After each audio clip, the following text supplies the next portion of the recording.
Hey, you're listening to the Smoke Meat Podcast. I'm your host, Brad Pittman. Smoke Meat's brought to you by Joe's Underground at the corner of 8th and Broad in Augusta, Georgia, in the bottom of the Lamar Building. Joe's is such a great place. So much going on there. So much good music, good people, good food, good drinks. Jeremy and the gang just make you feel like you're at home from the minute you walk in there for the first time.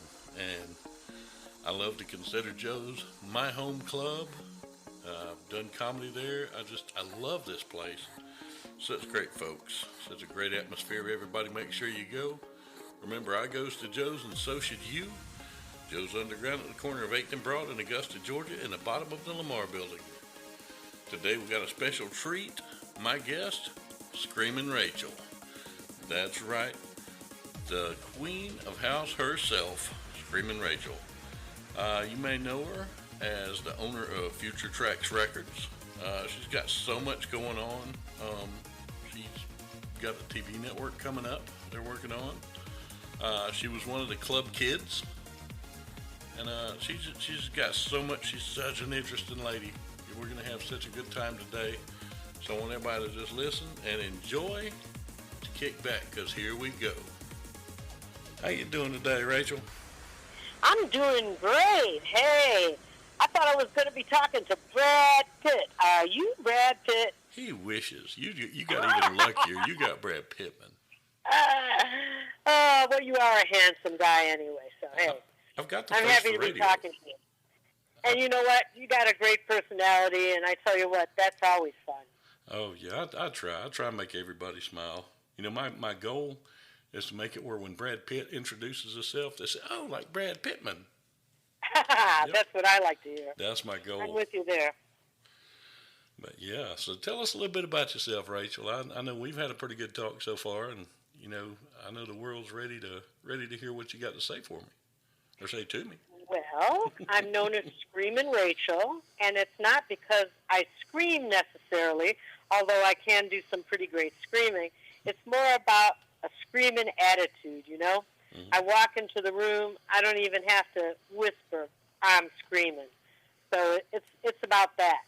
You know, I'm really a big personality, and you can just tell that about me whenever you meet me. It's just kind of the vibe. It's really who I am. So that's usually a question about my name, so starting out there. And then, you know, I've been in the music thing pretty much all my life, but growing up in Chicago, I was one of the pioneers of the sound house music. So these days, a lot of people talk to me about, you know, Trax Records, which is known as the Motown of house, and house music, you know, how it started, what it is, etc. Yeah. And it's been an interesting ride, and you know what? It's getting bigger every day, which really kind of astounds me sometimes, but I'm happy about it. Oh yeah, you know, and it's funny you talk about it getting bigger. You know, I saw a picture earlier today of I can't remember who it was, but with his synthesizer, and it was the size of a wall. And I'm like, holy crap! You know, I can do stuff on my phone now, and exactly, it helps with creativity, and you know, you don't have to book an appointment in a studio with 10,000 pieces of equipment and nobody understands but one person. And you think of something, you can get in a quiet place and lay it down.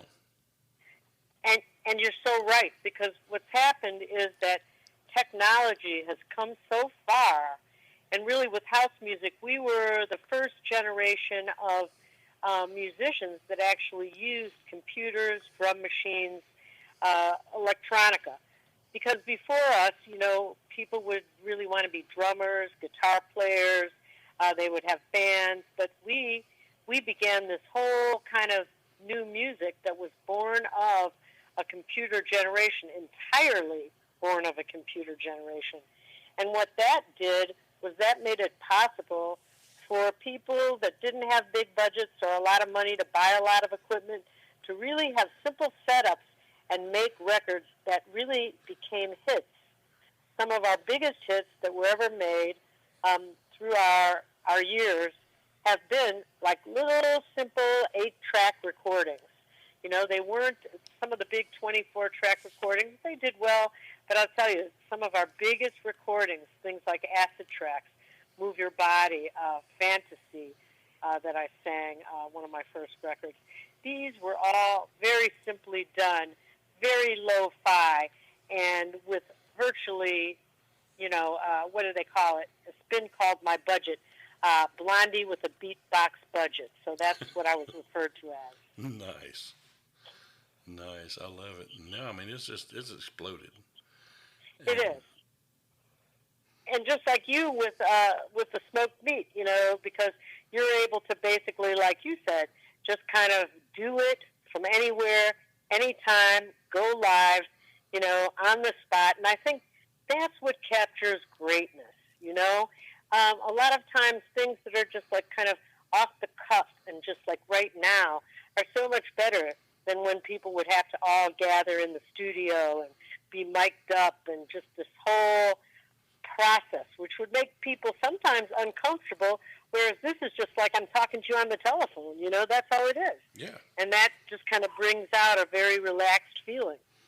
yeah, exactly. Because I mean, not even a year ago. Well, that was more than a year ago, but I remember not long ago a time where if I wanted to interview you, we would have to go through 2,000 emails. One of us was going to have to fly, or was going to have to wait till we were in the same place, and just a lot of logistics. Now it's okay. Call me at 7, and boom, we're here. It's true. And then the other thing is that thank God for technology, because with this whole COVID that's happening now, this technology has become our new way of living and our new frontier. I mean, it already was, but now things like, when you watch the news or you watch Jimmy Fallon, his show, you're seeing people that are basically Skyping in. They're Skyping in or Zooming in. And, that's how television is really being made. We don't even know what's going to happen in the future, but one thing I can predict is that the virtual world that we're living in and that you're doing your interviews in, this is going to be the main part of society and the growth of society. Yeah, yeah, because I mean, people are starting to get complacent with the COVID, and while it's gone down some, it's I don't believe it's done. And I've watched this thing firsthand, and I've seen it take old people, I've seen it take men, women, young people Yes. who have been healthy. It don't discriminate. No, it doesn't. And I think that we're seeing, which is very unfortunate, states that have opened up a lot are actually now increasing in the numbers. Yeah, I think what's happened, sadly, is that, and I can understand it, people have gotten so sick of being, homebound and, shelter in place kind of thing, that everybody wants to open, which is good in a sense, but now it could become almost like a genocide where many people may die because people just want to get back to life. I can understand that. It's a bit of a risk, but I think one of the good things we've discovered is that masks really make a difference. And so I highly recommend that people wear their masks when they're outdoors or outside their homes. And I definitely am not one who's thinking about doing large-scale concerts or anything yet. yeah, It may be a long time before that becomes something safe. yeah. And the masks are driving me crazy because people are saying, "Well, I'm not going to wear mine because I'm not worried about getting this. I'm healthy," and they don't stop and think the mask isn't for you. The mask isn't going to stop that virus from coming in unless it's a nice N95 mask you have been fitted for. At work, I've been fitted for my mask. The mask But is they are respect saying, for the mask is respect for everybody else to keep from spreading it to them. well, that's true, but they are Yeah. saying that even the other masks that aren't as, like the N95 are still somewhat effective, Yeah, and that they do help. Yeah, They do help. So I'm thinking anything we can do that helps, I'm with the program. But what it's opened up for me is now that we've gone through COVID, every Saturday we do traxparty.com. So if you go to traxparty.com, you can join our VIP Zoom line, and that Zoom line also has all the details of who's DJing, because we have a number of live DJs. I DJ, and then kind of like we chat and talk to each other on the Zoom. You know, somewhat during the DJs, not all the way through, but then like sort of at about 11, we usually have like a live performance of sorts, and then we kind of like have a group talk where everybody that is on the VIP chat meets a lot of the people, some of the people that are DJs, you know, well-known DJs such as superstar DJ Kyoki. I'm on the line. Some of the actors from our movies are on the line. And then we just get some regular people that, you know, get on the Zoom, and we get to meet them, and they get to be part of it. And it's pretty cool. It's just a whole new way of communicating. But I tell you what, I'm really enjoying these live Saturday parties. And we go live on a number of platforms, Facebook, Instagram, and then Twitch. And we're on another kind of thing called iStream, which takes it to a lot of platforms around the world. Mm-hmm. But the basis of it is you go to tracksparty.com, and you can kind of join in and find out what's going on and where to see, you know, the DJs. And you can also, you know, kind of we call it our VIP, you know, kind of room chat, which is what it is. Yeah, because, I mean, you know, you look at it this way, you get access to folks you wouldn't have had access to before. You know, very true. We have Michael Alec come on, too, and I know you were saying you like Party Monster. Yeah. So Michael Alec comes on a lot with us. Yeah. And it makes for interesting times, very interesting times. Yeah. You know, oh, go ahead. Michael's controversial, there's no doubt, but the thing is, I guess it's because I knew Michael before everything happened, mm-hmm. and then after it did. And I guess if people want to know about Michael, they could just watch the movie Party Monster. But, you know, that's such a small side of what Michael Alec really is. And, of course, you know, he did do his time. If anything, we would have to say, you know, Michael Alec was a kind of a poster child for don't do drugs, because he was doing massive amounts of drugs, and that was what destroyed his life. Mm-hmm. But he's coming back, and he's an artist in the way of being a painter, and also he's very funny. You know, he's funny to talk to. He's very witty, and the thing about him is that now he donates a lot of art and some of his work to nonprofits that help youth. Mm-hmm. So a lot of times these nonprofits won't even allow his name to be associated to his donations. But, you know, I know him as a friend, so I know his good deeds. And that's what I feel, you know. I feel that he's trying to really do good, and I feel that what happened was just kind of a drug-induced mania. And if it hadn't gone as far as it did, you know, he wouldn't have gone to jail because it would have been a self-defense. But everything that happened when it happened, due to the way it happened and the drugs, it just destroyed so many lives. And, of course, you know, Angel was a friend, too. So it's very sad that he was lost also. Yeah. And, you know, I look at it this way, you know, do I like what he did? Not by any stretch, you know, but like I say, when everybody has made mistakes, everybody's done things that they shouldn't have, and he's paid his debt. I mean, he did his time. Yes. And to me, that merits a new start. You know? And the thing is, a lot of people don't know, and it's hard to believe that he went through 5 years of solitary confinement. Holy crap. I mean, yeah.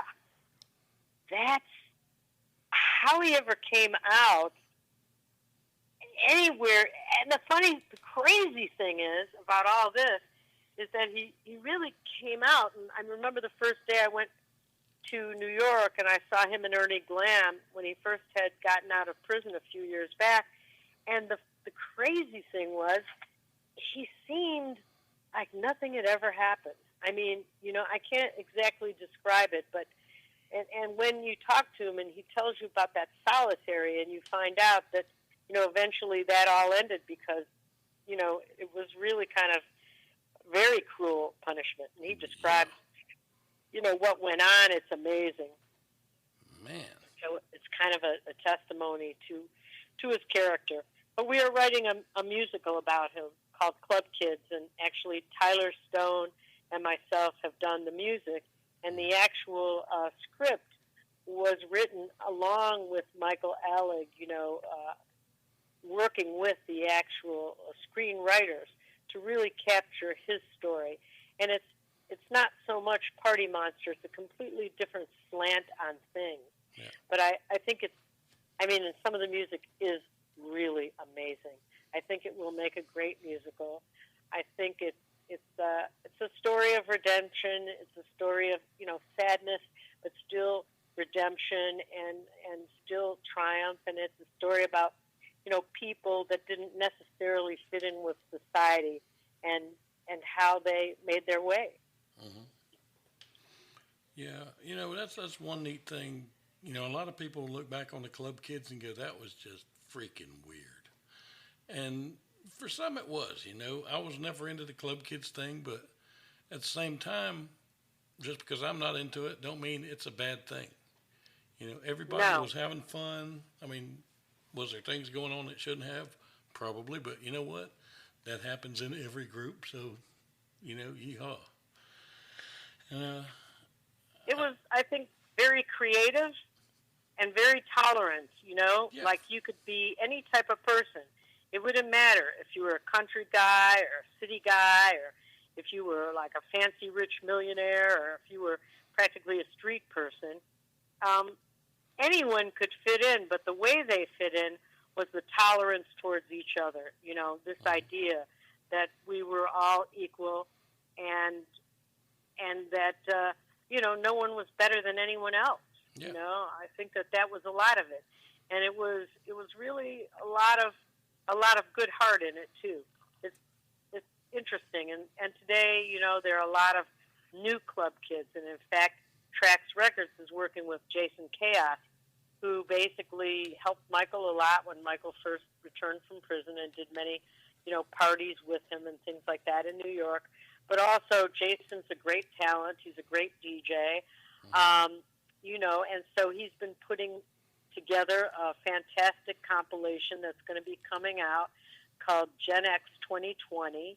And it's myself and DJ Elmo and DJ Fade, Marcus Mix, of course, Jason Chaos himself, and Mr. M Dub, Mr. S Dub, that is, a few of the people from the whole New York Club Kids scene will be actually featured on this compilation.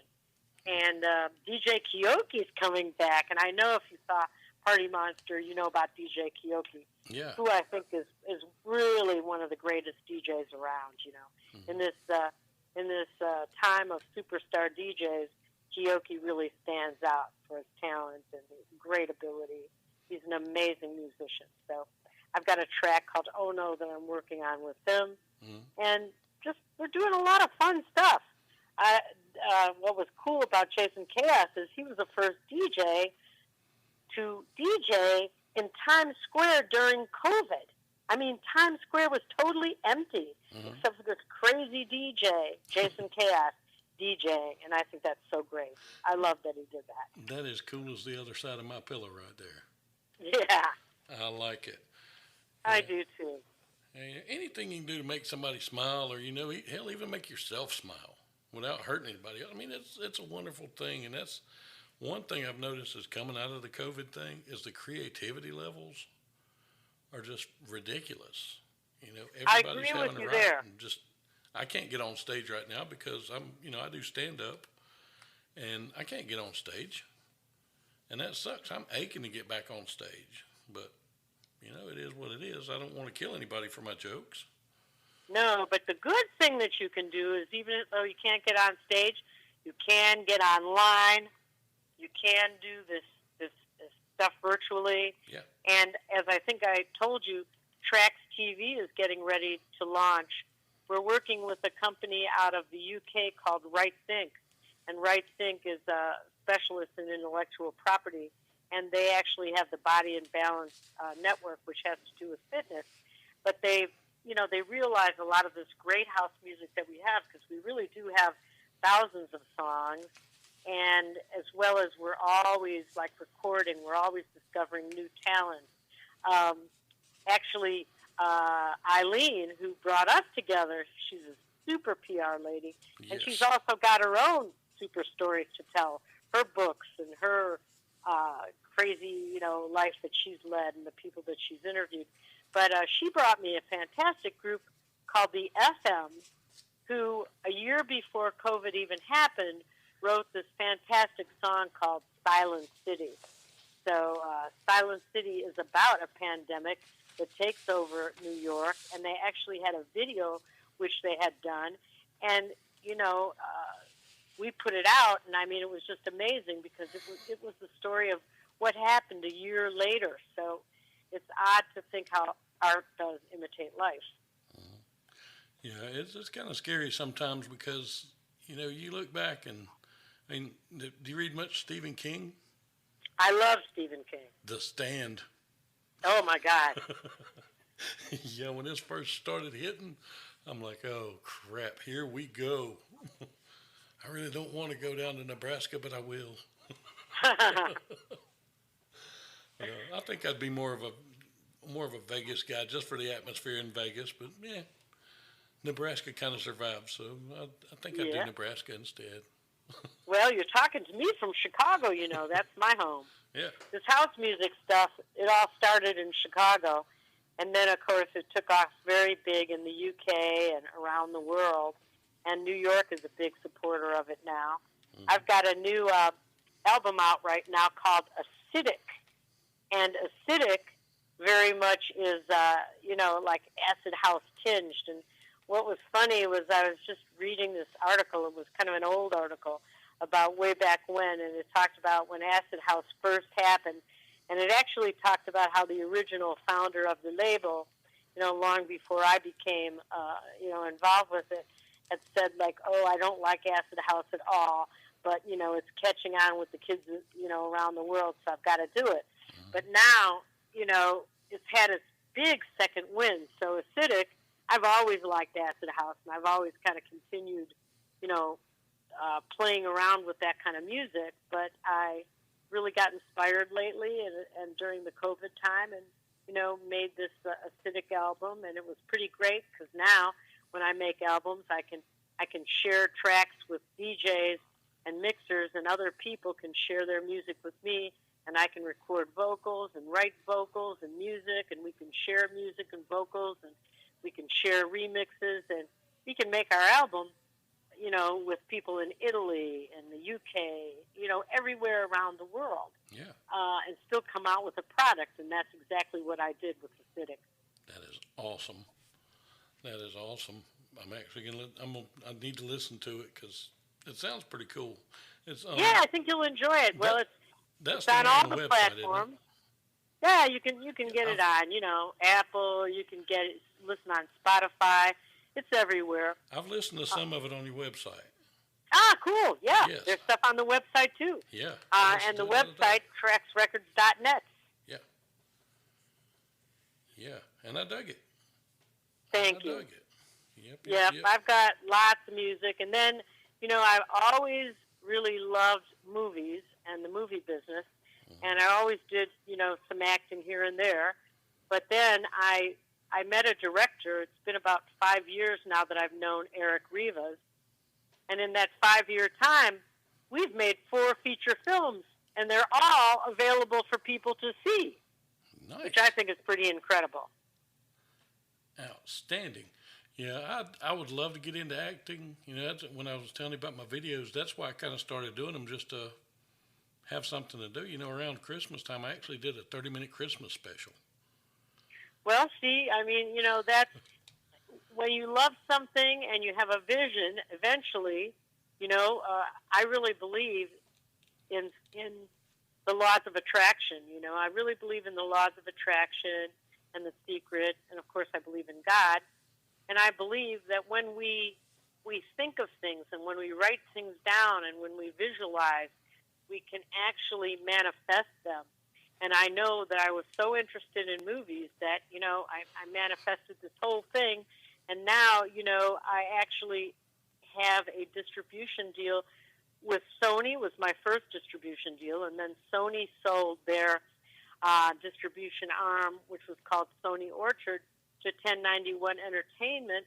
And now 1091 Entertainment, which has some, Oscar-nominated kind of things and other big movies that they do, they now are distributing all the movies. So you can actually see the Vamp Bikers trilogy. So that's all kind of vampires. That's fair. So you have my attention. You'd like it if you like, if you like stuff like Stephen King. It's fun stuff. I mean, it's a comedy horror in a way, but it's fun stuff. So there's Vamp Bikers 1, 2, and 3, and we've got some really crazy actors in these things. Michael Alex in it, I'm in it, but then we've got we've got other people, like we've got Angel Salazar, who starred in Scarface, and we have Apache Ramos, who starred in The Warriors. So we've got some really, and Michael Musto, who's kind of a very well-known, like, TV journalist. So there's all these interesting people cast, and Eric Rivas himself is an actor. We even had Lilo Brancanto, who starred in Bronx Tale. He was actually playing De Niro's son. So we've got a hell of a cadre of actors in these films. And we also kind of are like an ensemble cast, because a lot of the cast members that started out in Vamp Bikers 1 have come all the way through. And our fourth film that was just recently released is called Japanese Borscht. And that's about the Yakuza gangs, the gangsters, New York. It's a lot of fun. It's kind of a urban, whodunit, crazy. I think you'd enjoy all these movies. Yeah. And all the music is from tracks. Sweet. Yeah, I'm looking for something new to watch, because I've watched about everything on Netflix and Amazon, and I'm actually binge watching Weeds again for about the 18th time. Well then, if you like Amazon, because I love Amazon, I actually watch most things on there too. I'm like you. And so if you like Amazon, definitely you can check out Vamp Bikers 1, 2, and 3, the trilogy, and you can see the newest film, Japanese Borscht. And you'll see me acting in those, which is fun, and you'll hear a lot of my music. Outstanding. Yeah, I'll probably watch those tonight, because I slept all day today. I'll probably be up all night. So I know what I'm doing now. It's really kind of interesting, right? Now that has this affected your work, or you've been like a frontline guy? I've been elbow deep in it from the beginning. Wow, that's amazing. We haven't slowed down a bit. Yeah, I've got. I mean, where most of us have had to take almost a vacation, so to speak. Although creative people, it's kind of given us more time to just be creative, because we've been so cooped up. But wow, I totally respect you guys that are the frontline responders. I mean, oh my God. We actually have a song that we did called, it's called, it's like Move Your Body, Wash Your Hands, the house music. It's like an anthem. And it's kind of funny, because we took the original Move Your Body. But anyway, all the money that is made from that anthem will go directly to Chicago's frontline responders. We're excited about that. And then, so we're trying to help out in any way we can. And then, recently,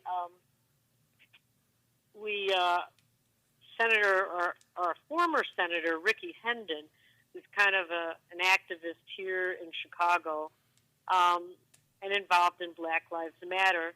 So basically, he has made an anthem to raise money for Black Lives Matter, and Trax Records is putting that out. So that's coming out, and so that's another thing. We try to do a lot of things to help various causes, because we really believe in giving back. One of our major songs on Trax Records, or I don't know if it's one of our most famous, but I think it's very major.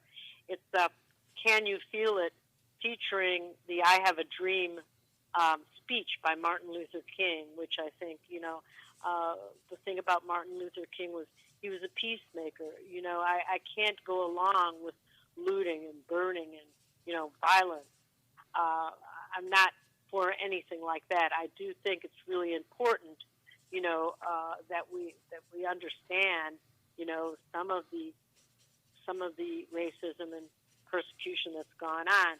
However, I do believe that there are a lot of bad people that are just taking advantage of this situation and, hurting businesses and hurting people's livelihood.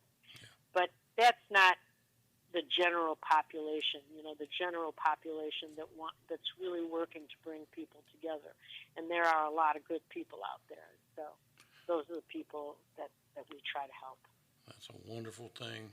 I'll tell you, and it's good to hear somebody actually give back, because a lot of people, they quote unquote make it, and just forget where they come from. And I hate when that happens. I can't be anybody's moral compass because I can barely be my own. But at the same time, you got to remember where you came from, and you may have it all, but understand you can lose it all too. And everybody doesn't have it all. So Very true. When you can help, you help. Yeah, some people just really, I guess, I've been misunderstood a lot because, I'm Caucasian and, I've been making music. A lot of times people listen to the records that I make and the way I sound on some of my songs, and they assume I'm African American, And so sometimes, like, their jaws would drop, back in the day when, they didn't see a video, but they just heard a song on the radio or whatever. And sometimes people couldn't exactly understand my motives. But I guess my motive has always been that I don't see color in people. I'm very liberal in my thoughts, and I'm very forgiving, and that's just the way I feel about people. Mm-hmm. Yeah. So. I look at it this way, we're all in this together, whether, no matter who you are. I believe that, and I believe that, kindness begets kindness, Mm-hmm. I believe what we put out there is what is returned to us. Mm-hmm. I do believe in karma. I am kind of like, like that type of a person. I do consider myself somewhat of a spiritual type of person. And sorry, but my phone's making all these noises. Everybody's trying to reach me. I just like how that one came on when you mentioned spiritual. Yes, the spiritual. People are sending me messages. But yes. So, yeah, I just feel good by doing good, Yeah. And I've lived in a lot of different places, too, even though house music is essentially like a Chicago thing, I've lived in Louisiana, New Orleans. I've lived in Indianapolis. I've lived in Paris. I've lived in St. Louis. I've lived in a lot of different places and actually, traveled quite extensively. So I've gotten to know a lot of cultures and just a lot of different types of people and different types of the way people live, Mm-hmm. So I really believe in being tolerant. Yeah. Yeah, definitely. Tolerant. Well, and there the harps. Well, talking about Chicago, I got two questions for you. Yeah. What kind of pizza? Deep dish for me. Outstanding. It's hard to get deep dish down here in Georgia a lot. Like real deep dish. Deep dish, pizzeria uno. Yum, yum, yum. Oh, man. And your hot dogs. And hot dogs? Yep. Okay, Maxwell Polish.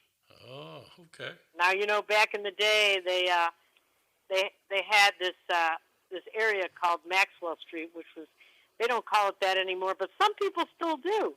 But it was around the campus area. And the thing about it was, people would just set up every Saturday and Sunday, and they'd have like outdoor markets and stuff like that. Yeah. And they'd sell these Polish sausage done like hot dog style with the onions, you know what I mean? The roasted type onions on them, and they're delicious. So that's kind of a Chicago thing called a Maxwell Polish. We also have Chicago dogs, and I like those too. Okay.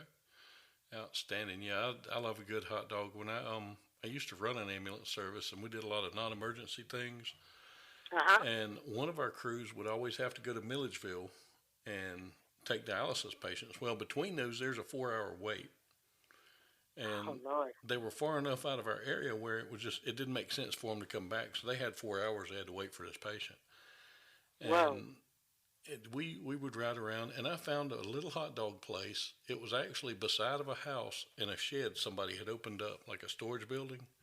Wow. And they were $1 a piece, and you could buy a canned Coke for 50 cents, and they were the best hot dogs in the world. I actually opened an account there. I love it. I told my boss about it. He's like, "Really? You open an account at a hot dog place?" I said, "Yep, and here's why. Because, a lot of times, young people just getting into EMS don't make a lot of money.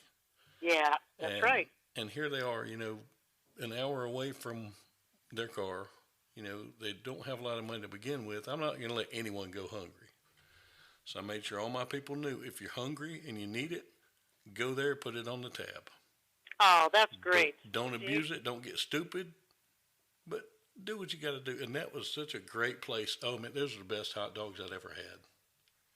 Gee, that's great. You're a giving person. I love that.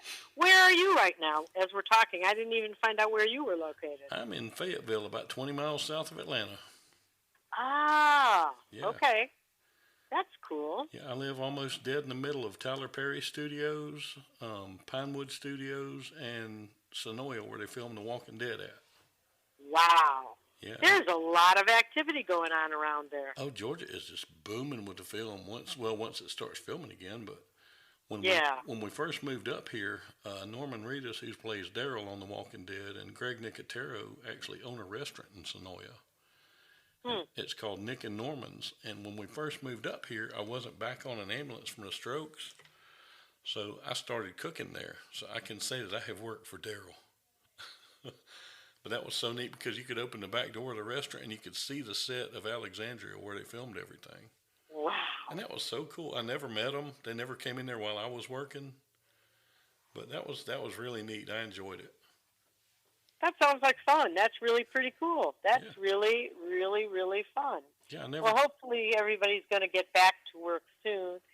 But in the meantime, I think this whole virtual thing that you've got going and that I've got going, where we can actually, talk to people and, record interesting conversations and learn about them, it's fascinating. It's opened up, as much as it's hurt a lot of things in life, it has opened up a lot of new ideas and new things and finding new things and finding new people, So I guess, you can always make lemonades out of lemons, as they say. There's to everything. There's another side. That's and it. we've had to find the good during this tough time on everybody. Yeah, that's it. One thing that's neat about all this, as far as the creativity part, is I've been able to get a lot more interviews. And if you go way back and listen to the beginning of my podcast, when I'm interviewing someone, I kind of do the radio voice thing, like, "So, where are you from?" and ask the standard questions. And I started listening to a lot more podcasts, and I would listen to one, like Howie Mandel's one of my favorite ones. I can listen to him being a guest, but everybody asks him the same thing, and it's just basically the same show every time. And I hate that. While, yes, we've covered a lot of stuff that you've done on other shows. That's the business, but we've had more fun. I mean, what other show have you talked about hot dogs on? Exactly. And the whole thing is, you're absolutely right. Recently, somebody sent me like a whole bunch of questions to answer. Because these days, a lot of times, press people that are writing about you in magazines and whatnot, they even really get lazy. They don't even really talk to you. It's hard to believe. They used to all, talk to you. Yeah. And, get on the phone and talk to you and maybe record you, but still, they'd talk to you. Yeah. So you'd never know exactly what to expect. But now it's so predictable because they'll just ask you a bunch of questions, and a lot of times the questions are the same. And I could just look in a notebook and think, okay, here's interview one. I don't do that, but many times I think to myself, man, all I got to go do is really look back at how did I answer this 3 weeks ago. I could give that same answer again. So it's a lot more fun to be off the cuff. Yeah. In fact, it's interesting. They got this thing coming up. They have asked me to be part of this. It's going to be a pay-per-view, and it's about the Godfathers of House. Mm-hmm. And even though I'm a woman, I guess they're considering me as one of the Godfathers. In a way, it's kind of funny, but cool. I get it because of, my contribution and what I do and having, being a woman with a record company and whatnot. Yeah. And so the interesting part of that is the fact that they have said, we're not going to send you the questions. You can't know what the questions are. There are 10 questions, but nobody gets to see those in advance. Nice. And that's kind of cool. Yeah. They don't want canned answers, Yeah. And I was thinking, that sounds interesting. Maybe that could be a little scary because it could put you on the spot. But hey, I think that's kind of cool. I'd rather not have to overthink it, and I'd rather not have to sit there and write a novel. I'd rather just kind of talk. Yeah. Yeah, last week I had the privilege of interviewing Fred Schneider from the B-52s. Ah, cool. He is such an amazing guy. He's so nice. And I wrote about 3 or 4 pages of notes beforehand because, I used to live in Athens during, the 80s and 90s. That was my place. And I started talking to him, and I would ask him a question about the past, and the main answer was, that's 40 years ago. That's history. If anybody wants to know it, they can read it in the book. Let's talk about now. And I'm like, holy crap, there goes 45 minutes of my show gone. But what I got, was talking about the tour that's coming up when all this stuff's over. And he's got a coffee company I didn't know about, Community Roasters, and it's actually pretty neat. And They're a pretty big company. Yeah. I didn't know he had that. Yeah, that's Fred. And wow. we had such a good time, and it caught me so off guard because I'm like, okay, he's not going to throw the canned answers out there. This is going to be something new for me too. That's funny. That's that was good. Really cool. See, I wouldn't have known that. And I think that there are a lot of things that people don't know about these artists, you know, and they want to know, like people, like you said, they always want to know, how did you get the name Screamin Rachael?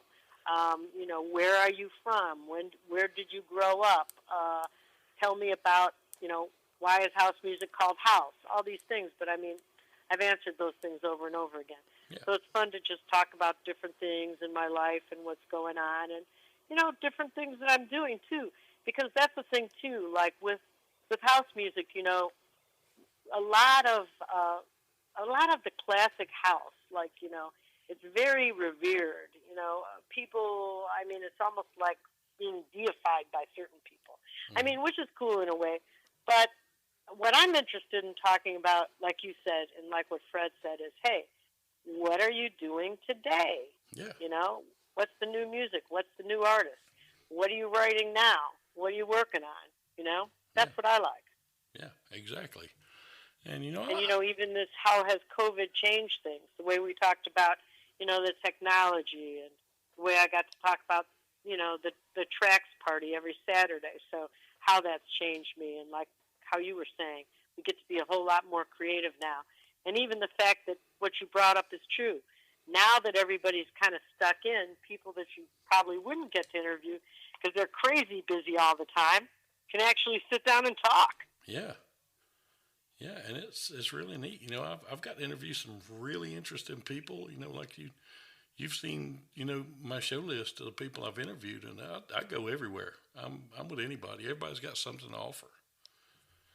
That's true. And that's what's really cool, all different types of people. Yeah. Whether they're super famous or just some kind of crazy, interesting type of person, Yeah.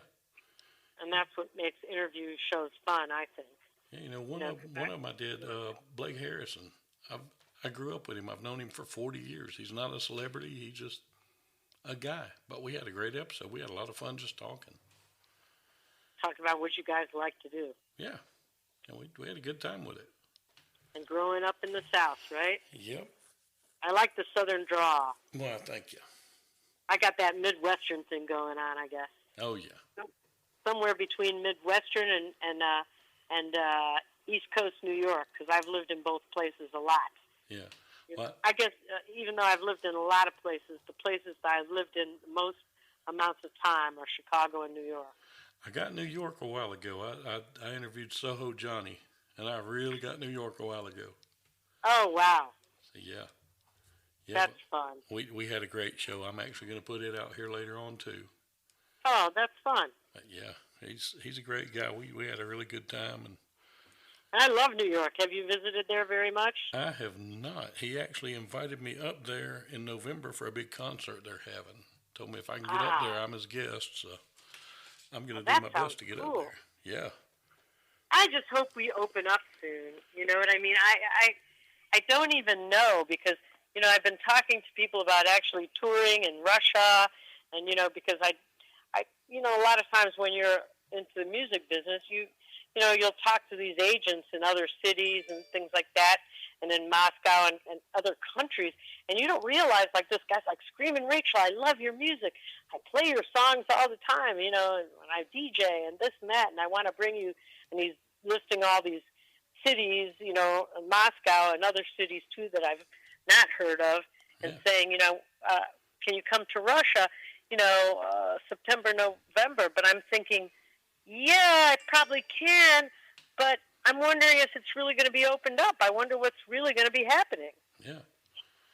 Yeah, and it's funny, you know, you never realize exactly where you're heard and who likes you and all. And I've started looking at the analytics of this thing since I went to Anchor. Yeah. And I am kind of like Jerry Lewis. I am big in France. See, it's very interesting when you start finding that kind of stuff out. Yeah. That sometimes you have fans in these weird, I mean, like a lot of people in Istanbul love house music. Now, who would have ever known that? I'm looking at demographics, you know, like you say, and these places that I've never even really thought of, you know, but you're right. Now that we have technology the way we have it, and that our music can get literally everywhere, or our interviews can get anywhere, our movies can get everywhere. Although now, you know, the interesting thing about Amazon even, and all the movie things, is that up until maybe like a month ago, you could see vamp bikers in certain countries. You could certainly see it in America. But our movies were not released on a worldwide basis until now. Now they all are. But I used to go crazy because I remember I was in France last year, and I was trying to, you know, watch Amazon, right? Amazon in France, which I could, except many of the movies were blocked. They were not available in that particular territory. So that was kind of weird, but, you know, I know that what they'll do is certain territories you'll find out, well, at least I found out, that our movies were blocked in certain territories. But then we just recently signed a worldwide deal.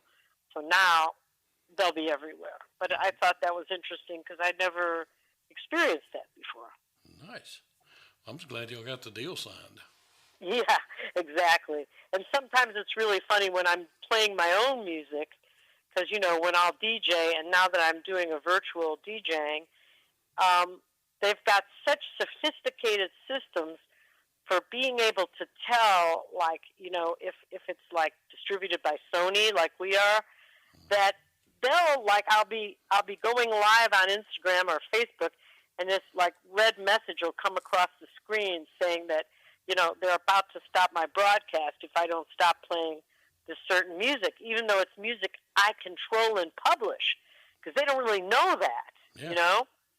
So then what happens is they'll later on, when the thing goes up, and, you know, you can actually see it on our Facebook pages, you can actually go ahead and listen to some of these live shows that we've had, because we were actually the first label, thanks to actually Jason Chaos again, you know, he's a big-time New York club kid, to say, hey, we can't perform anymore in clubs, let's start a virtual party, let's do the Tracks Party.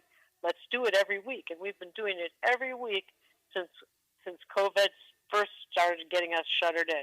So I guess it's been more than 10 weeks now that we've been shuttered, and more than 10 weeks that we've done the show. Nice. Well, hopefully the show will live on even when COVID's gone. Well, that's what we want to do, because we've actually, thought about it, and that's another reason why we're launching the network, really, because I believe that society's going to change, just in the same way that we've all changed about shopping retail. You know how everybody always went to stores, but now mostly everybody shops on Amazon or online. They go to eBay or Mercari or some other kind of online store, and they order like that, you know? Yeah. I think the same thing is happening now where people, even movies, now movies we're watching it on Amazon, we're watching it on Netflix, where movies are coming into our homes. I think concerts are going to come into our homes. DJs are coming into our homes. I think, house parties where people are going to have rooms full of their friends, but the DJ is going to be coming live to them online, that sort of thing. I think there'll be a lot more of that. And with the Trax TV network, that's where we're going. We're wanting to bring it worldwide everywhere, and virtually everywhere. We're going a lot more in that direction, and I think that's the direction the world is taking. Outstanding. Well, Rachel, I tell you, I've had a ball today. You talking about virtual concerts? I know we've got one to get to here pretty shortly, so I'm going to go ahead and we'll end this thing. But I'm not done. I want to have you back on here because we still got a lot we can do. Well, I'd love to come back on with you, Brad, Yeah. and please do send me this interview. And I had a great time. Love your style. Thank you so much.